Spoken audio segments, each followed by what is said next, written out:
In today's society, when we want something, we want it now. Patience is something we have lost as the world has gotten older and society has progressed. Malachi was watching something on Netflix the other day when there was a glitch in the internet connection, which made his show stop for about 30 seconds. I overheard him say within those short 30 seconds, "Why is the internet so slow?" I felt like saying to him, I grew up with dial-up internet. This is fast. But not even I am immune to it either. While I do like to buy local and always do when I can, sometimes you need to look on the internet, especially during these COVID times. Like right now, I have these special swim goggles coming from Chicago, which have been made from a scan of my face. I have constant issues when swimming with leakages with every set of goggles I've ever tried. And these have a guarantee to fit perfect or they'll fix them until they do. Now, I ordered these on the 29th of July, and I think 5 weeks is long enough to wait until I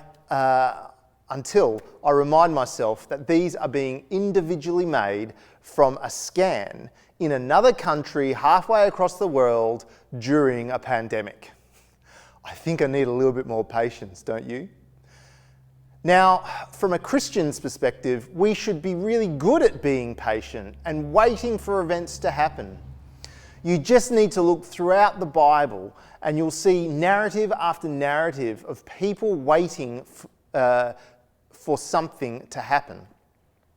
I think of Abraham waiting 25 years for a promise of an heir. The Israelites waiting in the desert for 40 years for the promise of land. And Jesus waiting 30 years until he would begin his public ministry, just to name a few.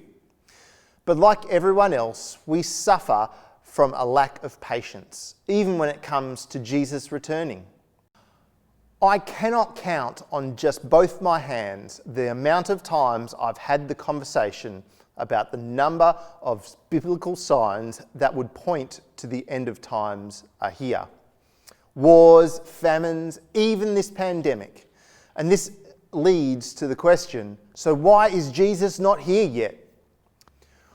While what we are experiencing today within our global context is hard to deal with and hard to understand, be it the pandemic or any number of other situations, something better is planned and we just need to be patient. Patience teaches us many things. It teaches us to slow down, to be focused. It teaches us serenity.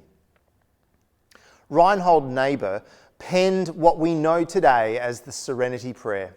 And over the years, versions of this prayer have popped up. I found this one recently. God, give me the grace to accept with serenity the things that cannot be changed, courage to change the things which should be changed, and the wisdom to distinguish the one from the other. Living one day at a time, enjoying one moment at a time, accepting hardship as a pathway to peace, taking, as Jesus did, this sinful world as it is, not as I would have it, trusting that you will make all things right if I surrender to your will, so that I may be reasonably happy with this life and supremely happy with you forever in the next. We need to be patient with this life and in this life. And Peter points out that God is the model of patience that we should strive for, as his heart clearly wants us dearly. But do not forget this one thing, dear friends. With the Lord, a day is like 1,000 years, and 1,000 years are like a day. The Lord is not slow in keeping his promise, as some understand slowness. Instead, he is patient with you, not wanting anyone to perish, but everyone to come to repentance. God doesn't act irrationally and quick, but patiently and considered. He has the plan. It is good. We just need to be patient, work to His timing, not ours. Now for our question of the week, which is, how would you describe a successful life? Have a great week, friends, and I'll see you next week.